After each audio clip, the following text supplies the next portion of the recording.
All right, thank you for the introduction, and thank you to the organizers for this invitation to this wonderful place and workshop. I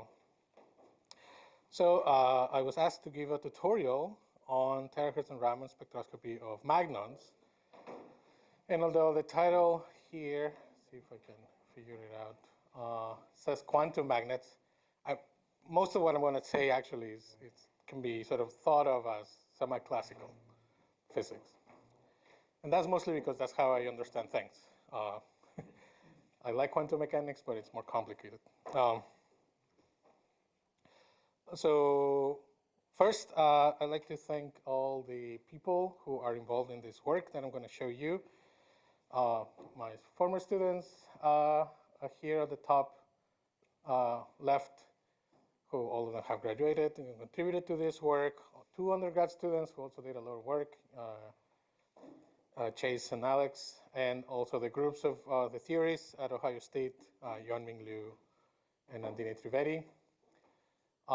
And in collaboration, the Raman work is done in collaboration with Angela Hyde-Walker, who's a scientist at NIST, the National Institute of Standards and Technology in the US, and her group, which includes one of my former students here on the bottom right talk, who started actually our collaboration between the 2 groups as well. I should have said that this was funded by NSF and NIST.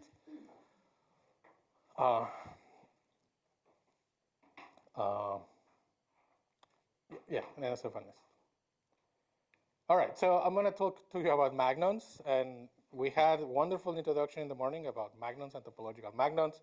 So all I want to say here is sort of how I understand magnons as this sort of spin precession of small oscillations of the spins around their equilibrium positions, right? So, and in that regard, once you have an ordered set of spins in space, like in a crystal, in a material, then you can have waves of these spin oscillations. And these spin waves or spin wave oscillations are quantized in quantum mechanics into magnons, right? And also, as in the morning we were shown, they can be detected by different kinds of techniques. Neutron scattering is sort of the more common and well-known of the techniques for studying magnons, but also light scattering, which is what I'm going to tell you about, and thermal and spin transport, and inelastic tunneling, and perhaps others as well, as we saw in the morning. This is just a nice picture of what one of those oscillations might look like, right? So you have these oscillations of the spins, exaggerated, right? The cone is typically not that large. But this is what would look like, or what would imagine semi-classically of what a magnon or a spin wave is. Also in the morning, we were presented with the concept of topological magnons. And this is sort of a big motivation of this work, is to trying to find materials with topological magnons. And in particular, one of the focus of my research, not of the talk, but of my research, is ways to detect surface magnons. I'm happy to discuss with anybody some of my ideas about how to do that. I don't have it in this presentation. There's some interesting ways that we can think of how to do this with light. And if any of you have ideas about how to do that better, I'm happy to hear those ideas as well. All right, so first let me start with my sort of education, my own education through the years, and that is on terahertz spectroscopy. Terahertz spectroscopy used to be known as, or in the past was referred to sort of a far infrared spectroscopy. So if you read papers from the 60s, 70s, they will talk about far infrared. That's the same thing as terahertz. So terahertz lies in this region of the electromagnetic spectrum. I don't know if I'm pointing the right way here. Yes. Between microwaves and visible or infrared and visible range. And the sort of peculiar aspect of terahertz technology is that on the left side, on the lower energy, longer wavelength side, there's a ton of microwave technology that makes experiments in that regime fairly straightforward and very powerful at the same time, right? There's a lot of development that started since World War II, actually, with the development of radar and all of that technology. That has led to a lot of communication technology in the microwave range. After the invention of the laser in the 60s, came the development of technology for the infrared and the visible range. There's also a lot of technology about that. In more recent years, there's a ton more development of sort of technology related to what is now called photonics. That just essentially means infrared and visible wavelengths. That is related to the fact that once we sort of satisfied ourselves that we understood lasers classically or semi-classically, there's a lot of quantum aspects of lasers, how they're used and their properties, especially those single photon sources and things like that, that sort of continue today through quantum information applications and things like that. So there's a ton of technology on both sides of the terahertz range that does not exist in the terahertz, even now. There's been, since I started working on this range in 2010, so 15 years, there's been quite a few improvements in this technology, but it's nowhere close to the electronics of the microwave range or the photonics of the visible range. So there's still a lot of work to be done on getting this regime of very interesting physics to the power of electronics and photonics. Just so that everybody is on the same page in the way I use units. So 1 terahertz corresponds to 4 millielectron volts, which is the same thing as 1 picosecond, so just the period of light of a terahertz, which is about 48 Kelvin and 33 inverse centimeters. And inverse centimeters are the units that spectroscopists have used for the longest time, since the 1800s. So it's super common in papers to just put this inverse centimeter unit, somehow just froze this, instead of frequency units. Also, these are called sometimes wave numbers instead of inverse centimeters. So in this energy range, we have momentum relaxation time scales and energy scales, energy gaps of superconductors, magnon energies, which used to be called antiferromagnetic resonance for antiferromagnets of the few hundreds of gigahertz or fractions, large fractions of a terahertz and a few terahertz. And spin orbit coupling related physics as well covers this range. Because this field is sort of mature, meaning the study of materials in this energy scale, Professor Basov, many years ago actually, probably more than 20 years ago, developed this graph, which I love, because it's a very complicated graph with many different colors and many different physics, but that all of them occur to what within the range that now is called terahertz range. From modes in split-end resonators, which are metamaterial, as I said, antiferromagnetic resonances, which are magnons in antiferromagnets, or ferromagnetic resonances, which are magnons in ferromagnets, to all different kinds of physics in all different kinds of material types and phenomena. So this is just my way to sell you that terahertz is awesome. And it is awesome. But it's actually semi-classically also pretty simple physics. So we start with electromagnetic waves, which is where the terahertz belongs. And I'm going to talk to you about electromagnetic waves as if they all are plane waves.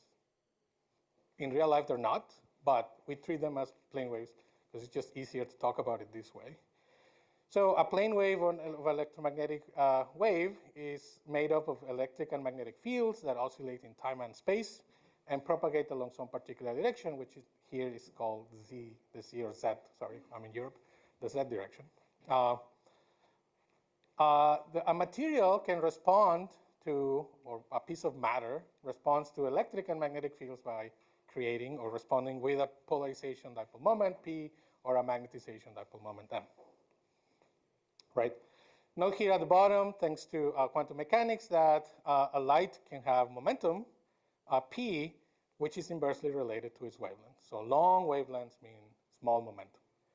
And so what that means is that the terahertz range in particular, because it's such a low energy, long wavelength, as I said, in the units that I showed you earlier, terahertz really only probes zero momentum, essentially zero momentum excitations. because its wavelength corresponds to a 1/1,000,000th, or perhaps even less than a millionth of the brilliant zone size of a typical crystal. So k equals 0. So how does it do it? Let's say we have an electromagnetic wave that here I'm just highlighting the electric field of the wave propagating down towards this material, which is made up of dipoles, of charges, that are either positive or negative, depending on the color, and therefore they respond in opposite directions to the electric field.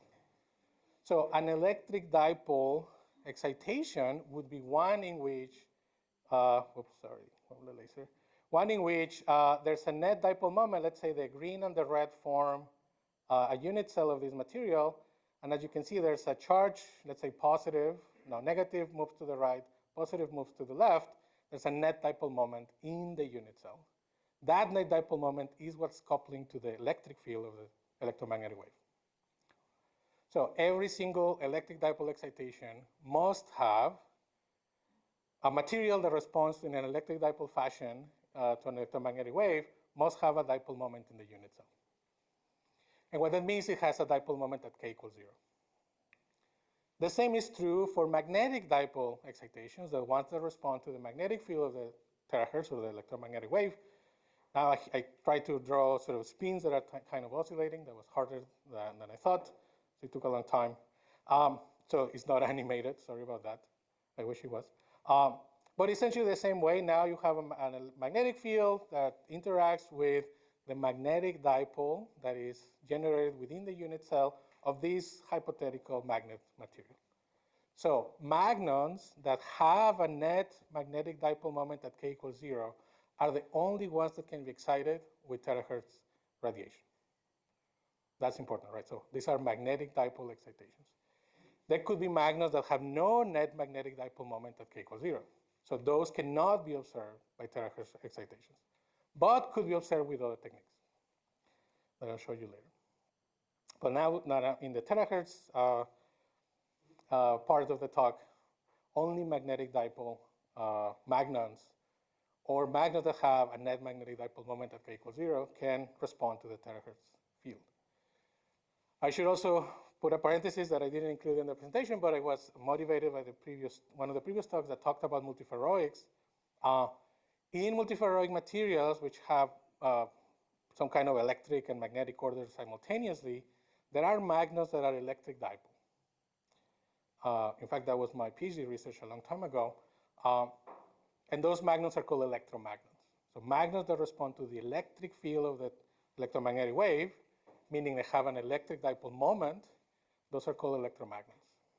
And those exist as well. And it's another way to detect them. But today I'm going to focus on the magnetic dipole ones. So this is what a terahertz lab looks like. It's an optical bench, pretty thick, about 24 inches thick, so vibrations are dampened. Not at the atomic level, of course, nowhere close like that. But I have a cryostat here, cool the sample. All the terahertz technology is inside this box. The box is filled with nitrogen gas. That's just to avoid water absorption of the terahertz. Water absorbs terahertz very strongly. And all the boxes that you see in the back, I hope you can see them here, are lasers, femtosecond lasers in this case, that allows us to create pulses of terahertz radiation. I won't sort of bother you with the physics of the generation and detection of terahertz, but there are several ways in which we can generate and detect terahertz. I just put them here as emitter, and well, this should have been detector, but this labeled as zinc telluride crystal. So the infrared pulses come in, they're split so that we have a time delay between the generating terahertz, the generating pulse and the detecting pulse of the terahertz. That time delay is controlled by mechanical stage here. The terahertz is generated at the emitter, is focused onto the sample. The sample is in a cryogenic environment, sometimes with a magnetic field, sometimes without. Typically, we control the polarization of the terahertz. And here, polarization, the way I use it, is the direction of the electric field of the terahertz. In all literature, sometimes that was the direction of the magnetic field of the terahertz, which is very confusing if you don't know those differences. So just think most of the times in the old literature pre-1990, magnetic field direction is the called polarization of the wave. Currently, most people now use the electric field direction as the direction of the polarization. I don't know why. Anyhow, so the way we do it, essentially, we have mount a sample at the cryostat like this. So this is sort of a large sample of a few millimeters in size that is covering an aperture that looks like this, essentially identical to this. So we make a measurement of, in this case, a terahertz transmission.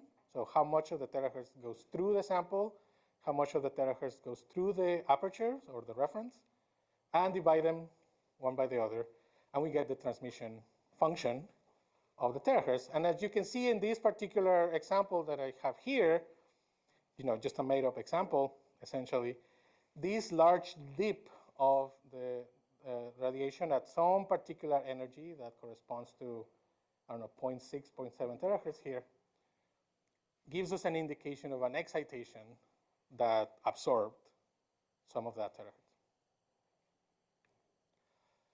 How does it absorb the terahertz? So one way that I sort of like to understand this is the interaction of the light, in momentum space. Let's say this is a light line, the dispersion of light, which is almost vertical because the speed of light is so high. Oops.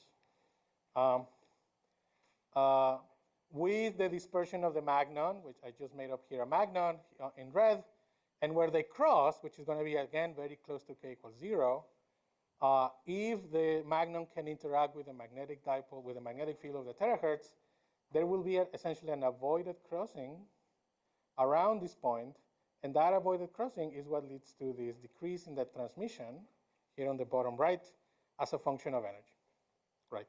So this is what is called a magnon polariton. The magnon polariton is, which is, I think, different from the previous talk. I think it used a very similar name. But here, this is just the people who do optics use this nomenclature of a polariton to indicate an excitation that couples to light. That's all it means. So in this case, it's a magnon, like this. So magnons can be described with, a sort of a Hamiltonian or a sort of free energy term that considers the interactions with a magnetic field, the interaction between the spins, let's say, in a two sublattice antiferromagnet, anisotropy terms as well that are here on the top right, and so forth. The whole point of this picture is the following. If the net magnetic dipole moment in the unit cell, let's say between these two sublattices, is non-zero, then it can couple to a terahertz. No matter what, the Hamiltonian will need to be created to accommodate that effect. If I detect a magnon, it is because that, with terahertz spectroscopy, is because that magnon has a magnetic dipole moment.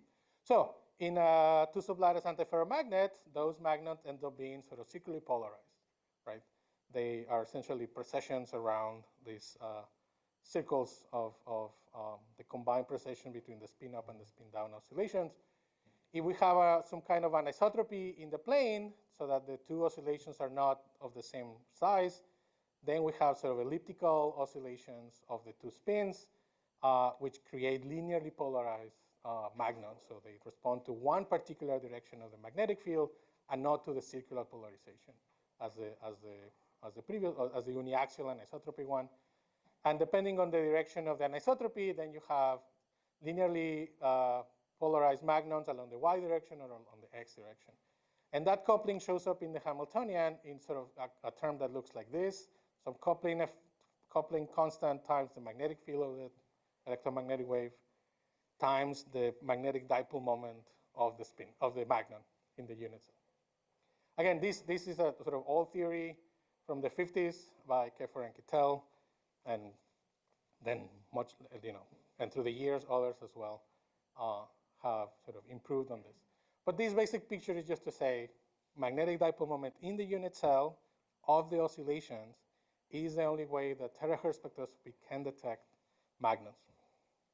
So now for real data. So this is actual data in a material that I'm not going to show you what material it is because it's not published. This is from my former student talk in his PhD thesis that he never wrote. So it's not actually, it's only published in his thesis. but this is essentially what it looks like. So here I'm writing the direction of the electric field and magnetic field of the terahertz. So along the C-axis of the crystal and along the A-axis of the crystal, respectively. And the transmission function for different temperatures, as you can see here, labeled on the right side. And as a function of temperature, you can see how these little dips sort of develops, get stronger, narrower, and so forth, as one would expect from an excitation that occurs below a certain temperature, the magnetic ordinate temperature. One feature that I wanted to highlight about this particular data is that although these two sets that, of data that I show you here look very similar, in shape they look almost the same, the actual frequencies of these dips are slightly off by about 100 gigahertz, so a tenth of a terahertz. And what that means is that because you can see that the direction of the fields is perpendicular between the two, there's an effective anisotropy term between those two axes. So the anisotropy along the A-axis is different from the anisotropy along the Z-axis in this particular material. And that shows up as an energy difference between the two magnets excited with the two directions of the magnetic field. So this is the way in which terahertz detects magnons. Through the absorption process with specific directions of the magnetic field, as long as the magnon has magnetic dipole moment along that particular direction. And in this case, as you can tell, there are two different magnons. Well, I hope you can tell. The differences are slight, as I said, about 100 gigahertz. But this is a material, it's a ferrite material, has these two magnons at its lowest energy. So what would be called the gap of the magnetic excitation spectrum would correspond to one of these. And without that anisotropy, these will have the same energies, but because of this AC anisotropy, they have different energies. So that's terahertz. That's sort of, I try to give you, in 25 minutes, an introduction to how it works.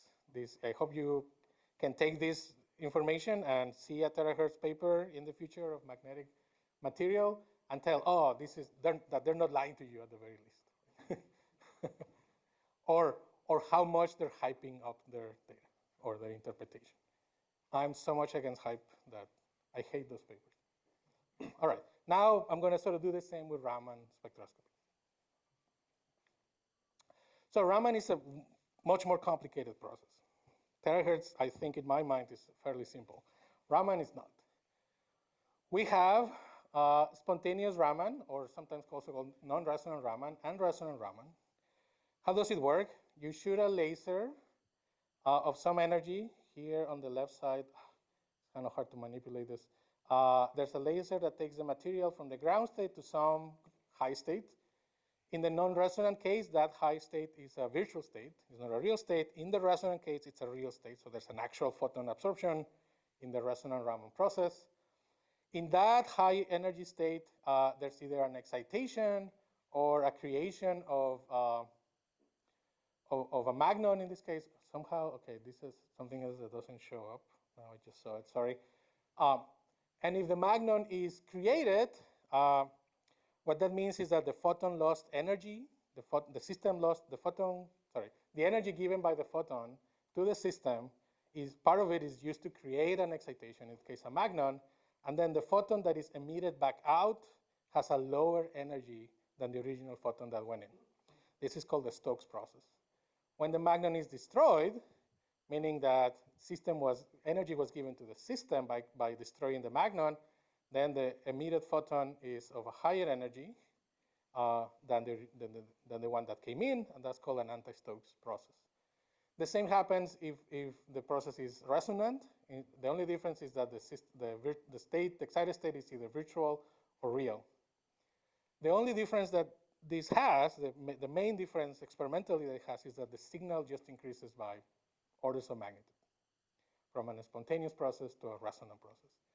So as an experimentalist, I always want to be in the resonant case. Raman has been used since the beginning, since the detection, the sort of creation of the technique to detect phonons. Phonons respond very well to spontaneous Raman, actually. They give very strong signals. Magnons, not so much. So magnons typically are detected in the resonant case. There are cases of a spontaneous Raman detection of magnons, but it's more typical that it's going to be a resonant process. So again, if you read a paper on Raman scattering and they're detecting a magnon, most likely it's going to be a resonant Raman scattering process. This is what that system looks like at NIST. It has a series of lasers here in this box. The lab here at NIST from Angie, it has 4 or 5 different lasers, and more coming in, 2 novel lasers as well. But in any case, the laser comes in, goes into a series of optical elements outside of the cryostat. This is to avoid the effect of the magnetic field on those optical elements. Again, that's another thing that you should keep in mind when you read a Raman paper, if they don't tell you, is that if the optics that they use is in the magnetic field direction, then the magnetic field will affect the result, because there will be effects due to the magnetic field, like rotation of polarization of light, that occurs because of the magnetic field. So most of the optics in this experiment are outside of the magnet, which is great. The light comes in, is eventually focused into the sample, and then the scattered light comes back out. There's a separation that happens. As you can see here, there's a beam splitter here that lets the light go through, that is scattered, and then is sent to a spectrometer to analyze how much energy or frequency was lost or gained, depending if it was a Stokes or anti-Stokes process, using the spectrometer. So schematically, it sort of looks like this. You have a photon that comes in, some of it obviously just goes through the sample or reflects from the sample. The signal that we're interested in is the smaller signal of the scattering process, here indicated in red. With the arrows here, I'm indicating the direction of the polarization of the incoming and scattered photon, right? So incoming is in green, and outcoming or scattered is in red. What we can do with all of those optics outside of the cryostat, and inside of the cryostat sometimes, is we can control the direction of those polarizations. So we can, for example, rotate the direction of the detected photon, of the scattered photon, and it could generate a signal that looks like this. So this is a polar plot of the intensity of, let's say, a single mode of the Raman scattering process as a function of that angle theta between the incoming and outgoing photon. So for example, at 0 degrees, that indicates that the 2 polarizations are the same, collinear. 90 degrees is perpendicular, and so forth. We can do something actually more interesting, in fact, and that is fix the angle between the incoming and outgoing photon, in this case the angle theta, and change the angle phi, which in this case is the angle between the incoming polarization photon with respect to some crystal axis. So that could look something like this, right? So now this is at a fixed angle theta as a function of the polarization with respect to some angle, some crystal axis, in the material. And these polar plots have to be analyzed according to the symmetry of that material, right? And the symmetry of that material will tell us how these polarization graphs are going to look like. So the rest of my talk is essentially show you, more or less how that's done. So one essentially talks about, in the Raman scattering field, of the intensity being proportional, without any of the microscopics. It's essentially just proportional to this term that tells us the selection rules, or the polarization selection rules of the Raman process. So here it's a product of the incoming polarization, epsilon I, times the Raman tensor of the excitation, whatever that is, then times, obviously, inner product, I should say, with the scattered polarization direction. The magnitude square of that is proportional to the intensity of the Raman process. So if the incoming polarization angle yeah, this one here, incoming polarization looks like this, and the outgoing polarization looks like that, then these can reproduce graphs that look like this, depending on the symmetry, the matrix form of that Raman tensor. And so these Raman tensor form, the elements that are zero, that are non-zero, will depend on the excitation that we're looking at, the symmetry of the material that we're looking at, okay? So how do we determine these Raman tensor forms, which are essentially the main aspect of the Raman field? Okay, somebody earlier today also referenced the Bilbao crystallographic server, which I have been using for many years. So one of the nice things that it does is that we can consult the sort of symmetry properties of the point groups or the space groups, but because Raman is also a technique that detects mostly the k equals 0 excitations, we care about point group symmetries. So the character table that I listed here is of orthorhombic crystal symmetry, or point group symmetry, I should say. And that character table will list all of the symmetry classes on the top row here, which are essentially the symmetry operations that belong to that point group. And on the left, they're going to indicate the irreducible representations of that point group, right? AG is the most symmetric one. A just means the most symmetric. G is actually from a German word that I don't know how to pronounce, but means that it's even with respect to inversion. And the U is the on-G symmetry, so all under symmetric under space inversion. So you have irreducible representations that are G of the G symmetry or the U symmetry, so forth. The characters are a complicated object in group theory lore that I don't want to discuss what the characters mean. To me, the most important part of a character table is at the end, on the right side, which are the basis functions that describe essentially how these irreducible representations transform. So AG transforms as x squared or y squared or z squared. What that means is that a Raman tensor is going to have this, just by the basis function, we can translate these basis functions into the Raman tensor for that irreducible representation. So the xx direction, so the one that belongs to this position, is the one that transforms as x squared, and that's just going to have some coefficient a. A different coefficient is going to be for the yy or y squared, and then a different coefficient for the zz or zz or c squared, or z squared, sorry. Confusing. The B1G, just I took as another example, the B1G representation transforms as xy. So its Raman tensor is going to have only xy terms, so xy or yx. By inversion, they have to be the same. And all of the rest are zero. One interesting thing about this particular point group that I also want to highlight is that the B1G representation transforms as Jz as well. And J here is angular momentum. So it transforms as the Z component of the angular momentum.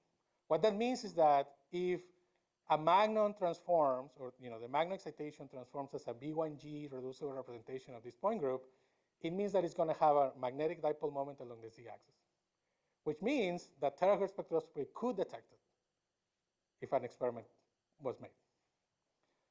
The B2G transforms as XZ or JY, the B2G as the JX, and so forth. The lowest three here at the bottom transform as polar vectors, so Z, Y, and X for this particular point group.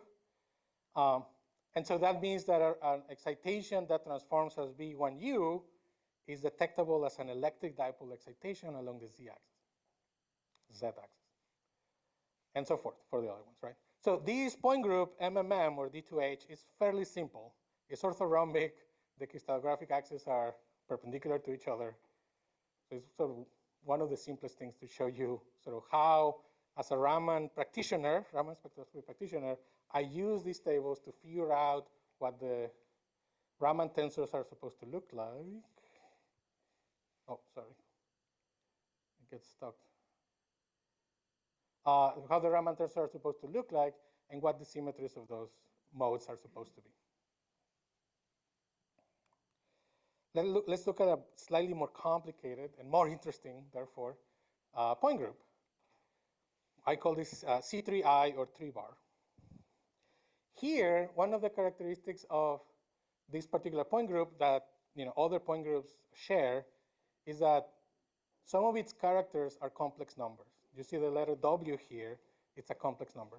Compared to the previous character table that only has real numbers in its characters. As I said, I don't really want to discuss what they mean, the characters, but that's a stark difference, right? So you see this table and like, oh, these are only ones and plus ones and minus ones. That's nice. Oh, these are W's and W squares. What gives? What is that? Okay, so I'll talk some of it right now. So let's look at this most symmetric representation, AG again. Now it transforms as x squared plus y squared. So what that means is that x squared and y squared have the same symmetry. What that means in the Raman tensor is that they must have the same coefficient along the diagonal in the xx and yy positions of the matrix. But it transforms as separately as z squared, which means that the z position has to be different, a different coefficient c. It also transforms as a JZ magnetic dipole, right? Okay, that's great. What about the next irreducible representations, which are labeled here in a weird way as 1EG or 2EG? What does that mean? Typically, when the irreducible representation has the letter E in its name, it means that it's doubly degenerate. So A and B are singly degenerate, E is doubly degenerate, and T or F, depending on what character table you look at, T and F are triply degenerate. In this case, this is an indication that 1EG and 2EG are doubly degenerate. But actually, they're not. And we can tell that they're not because if you look at this matrix, which is just taking these coefficients and put them in the matrix form in the way that I showed you, and compare it to this other matrix, which is supposed to be the matrix of the Raman tensor of the 2EG representation, they're just 90 degrees rotated from each other. You perform a transformation of 90-degree rotation around the z-axis to this matrix, to the top matrix, and you get the lower matrix. And also the characters are complex numbers. So typically, again, as I said, this is thought to be or treated to be as doubly degenerate, a two-dimensional irreducible representation, but this is not right. The same is true for the EU, 1EU and 2EU representations here. They have complex characters, and supposedly they transform as X, and one as X and the other as Y. The problem with this is that there's an additional symmetry that is not considered in this character table that distinguishes them completely. And that symmetry is time reversal. How can I distinguish these representations with time reversal? It's actually easier to look at the EU's representation. I can make a linear combination X plus IY and X minus IY that time reversal symmetry distinguishes, right? One in the optics language, one is right-handed optical polarized light or circularly polarized light, and the other one is left circularly polarized light, which are distinguishable by time reversal. So in reality, actually, and you can find this in the crystallographic database, the correct character table, it just takes some digging into all of the different information that that is in that database or in books of group theory. You'll also find this information, but it's sort of harder to dig out. So what my student Yufei did is that essentially he took all of those different point groups that have these complex characters and that have representations that are distinguishable by time reversal symmetry, and just wrote out the character tables for that case. And then in that scenario, E1G and E2G, or sorry, E1G and 2EG are one-dimensional representation, even though they keep the same nomenclature of E. That, for some reason, doesn't change in the literature, so we keep the same names. But now they have very complicatedly looking sort of Raman or basis vectors that you see here. As you can tell, in particular, for the angular momentum basis functions, one is right circularly polarized and the other is left circularly polarized, right? So time reversal symmetry distinguishes them, as well as the polar representations here at the bottom. And the Raman tensors now look similar. In particular, they will have the complex number I as part of the tensor itself. So when one does an experiment, actually, which we did, it's important to use the proper symmetry representation of the Raman tensor when time reversal symmetry matters.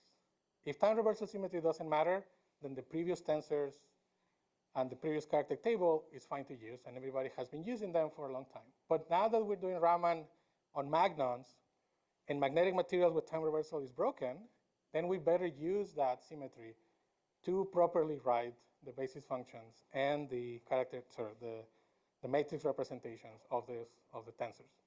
And I'll show you data. This is another example of the material, of the point group of the material that I'm going to tell you about. So this is M3 bar. It has the same issue where complex representations between E1G and E2EG and the EU representations as well. This is what the matrix tensors look typically in character tables, but this is the proper time reversal considered symmetries of the two Raman tensors here. Okay, so I gave you a very quick introduction, 20 minutes, of how Raman scattering is used to detect, to study magnons. And in particular, I emphasized, because that's the most of the time I spend talking about, how time reversal symmetry has to be considered when using Raman scattering to properly obtain the tensor representations of those symmetries, of the irreducible representations, to understand why a magnon is detected or not in a given symmetry, in a given polarization configuration. So let me tell you about this material. Manganese telluride is an antiferromagnet. I don't think it's an ultramagnet because it's non-collinear. So it has a magnetic transition of around 87 Kelvin, Néel transition. Has this complicated non-collinear structure that you see here where the spins point along the local 111 direction. So this is sort of like a diamond lattice where each spin of diamond lattice of the manganese atoms, the spins point along the local 111 of the tetrahedron of the diamond. That has a space group P83 bar, and therefore point group M3 bar, which is the one that I told you about before. And it has spin 5 halves, which is the most classical that we can get, right? And I love it because, as I said, quantum mechanics makes everything more complicated. So what did we do? We did Raman scattering of this. This material has been studied before. People knew where the phonons what the phonon energies were. So we did that. We found those phonons labeled here as A, B, C, D on the left graph. And as M1 and M2 are two excitations that show up below the magnetic transition. You see here the temperature dependence of the energies of those M1 and M2 modes. And although we lose their detection, we don't detect them above certain temperatures, so above 50 Kelvin, we don't really see the M2 mode, and above 70, we don't see the M1 mode. We think these are obviously magnons of the magnetic state. In particular, the M2 mode is very, very weak, as you can see here on the right, so it's hard to follow it as a function of temperature. But we decided to study the phonons first. We wanted to understand the symmetry. This is what the phonon polar plots look like, as I showed you before. Some of the data are much noisier than others because the phonon peaks are weaker, so the signal to noise is not as good. But we can determine its energy and the symmetry that they belong to at 120 Kelvin, so above the magnetic transition, using the tensor representations of the character table that I show you first. But I want to tell you more about this EG mode, right? I put the label EG just because that's what people had historically used for this particular mode. However, we now know, if you believe what I told you about the character tables, that that mode is actually made up of two single modes that are to be distinguished by time reversal symmetry. So what that means is that below the magnetic transition, this mode, EG mode, has to become two modes. Above the magnetic transition, no, because there's time reversal symmetry, there's no magnetic order, there's no magnetic field, therefore there's no way to distinguish those, the two one EG and two EG representations. But below the magnetic transition, when time reversal is broken, there has to be a way to distinguish those two modes, and in this case, we do it with the energy, the phonon energy that they have. And this is the data of the temperature dependence of that mode, the EG mode, as a function of temperature, starting here at the bottom, 120 Kelvin, all the way to around 2 Kelvin. And you can see that, starting around 60 Kelvin, I hope you can see, so it gets wider, it's a little fatter, and then you can clearly see that there's a separation between the modes. This is not published, so I'm not sure I want this public anyway, but in any case, this, I think, will be one of the first, if not the first, one of the first times that anybody points out that there is a way to distinguish these modes that have complex characters in a character table just with time reversal symmetry breaking. Right.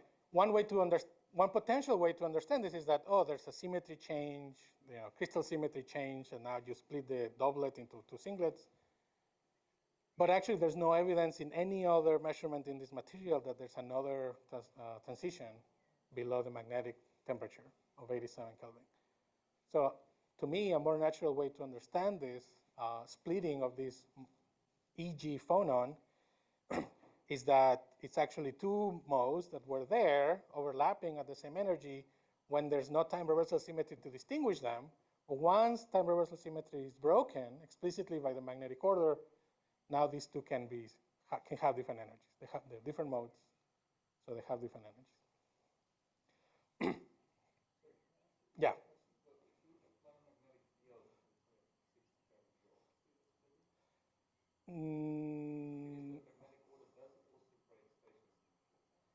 Yes, I think we have not done that experiment, but I think that the answer would be yes. As long as the field is along the 1-1-1 direction. So there's no, as I said before, this TG mode here is a triplet. So if there was a crystal symmetry change, that should also split. And it does not. So yeah. All right, so it's 51 minutes in. I have a potentially more interesting story to tell in the next 5 minutes. I'm going to rush through. So cobalt titanate, that has been mentioned since the morning today, it's a very interesting material because it has these layers of honeycomb cobalt atoms that magnetically order around 38 Kelvin, as you can see here in the susceptibility graph. And it has all kinds of interesting things. In particular, Paul McClarty and his collaborators did this beautiful work on the inelastic neutron scattering experiment, detecting the magnons of magnon dispersion of this material, and found this Dirac crossing as expected, just based on the sort of symmetry of the hexagonal lattice, so the hexagonal structure of the material. So beautiful. I'm not going to get into all of the details, but we studied with terahertz spectroscopy this material, and what these graphs show is the transmission for 3 different polarization configurations, and again, it's a lot of data, for different, for a functional temperature below 50 Kelvin, so above the magnetic transition and below the magnetic transition. And what we found is that there are two modes that we can detect, a very low energy mode around 1 milli-electron volt, which is sort of the gap at the magnetic zone center, of around 0.9 milli-electron volt. And then there's another, a high energy mode around 5.5 milli-electron volts that is detected in two different configurations of the polarization of the terahertz. This allowed us to say, what sort of the symmetry properties of these modes are. So the one here at the bottom, it's only excitable when the magnetic field of the terahertz is along the z-axis of the hexagonal structure. And the other mode at 5.5 millivolts is only excited when the magnetic field of the terahertz is in the hexagonal plane. Regardless of the direction within the hexagonal plane, this magnon is always detected. So you can see here, this is one direction of the hexagonal plane. This is a different direction in the hexagonal plane, but that mode is there. We did Raman scattering. I'm going to skip.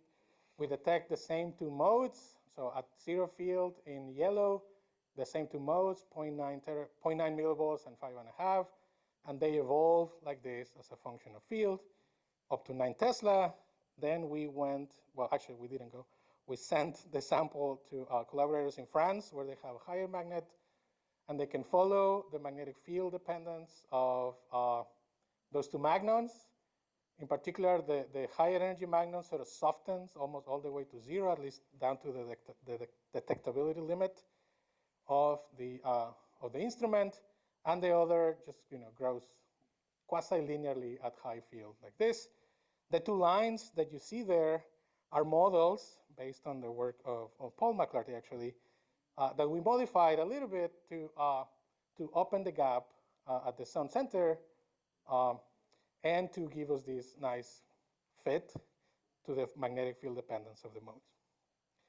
One advantage of Raman scattering is that its energy range that it can cover is much larger than the terahertz experiment. So this is data that looks at the temperature dependence of the Raman intensity for very high energies, much larger than the magnon energies. And I want to focus on two things. One are these narrow, weak modes that are highlighted here in this yellow, with these yellow arrows that you see here, that only show up below the nail temperature. That's one thing. And then another sort of broad feature that is highlighted with the black star here that sort of develops into these sort of stronger modes below the magnetic transition. Okay, so long story short, TLDR, as they say now, the arrow labeled modes we think are zone-folded phonons. The magnetic structure is such that it doubles the unit cell along the z-axis, but the coupling to the lattice is strong enough that actually folds the phonon brilliance zone. And so those weak modes we think are zone-folded phonons. They fit fairly well with DFT calculations about where the phonons are supposed to be and so forth. And something I don't have here is that in that same high field Raman experiment, above 17 Tesla, what you have is the antiferromagnet becomes fully magnetized. So the doubling of the unit cell should be lost, and therefore those weak modes should disappear, and they do. So we sort of think that convincingly shows that those are zone-folded phonons. But the other mode that is in the black star, it's a more interesting mode because it's essentially comes from spin orbital crystallographic sort of crystal field level spin orbital split transition between the two lowest modes of the cobalt atom that correspond to this energy here of about 200 or 180 inverse centimeters. But because of this dramatic change as a function of magnetic temperature, below the ordinary temperature, there needs to be a way to explain why this sort of single atom transition splits into several modes. And that has to do with the fact that the unit cell has 4 cobalt atoms, right? So 2 in one hexagon layer, and then 2 in the other hexagon layer. So out of these 4 cobalt atoms, we sort of have to combine all of these levels and split them up if they're due to the exchange interaction between the cobalts. And we end up with a bunch of transitions that we have detected with Raman and the magnetic field dependence. And all of these lines that you see here at the bottom of those splittings come from the same model that explained the Magnon magnetic field dependence.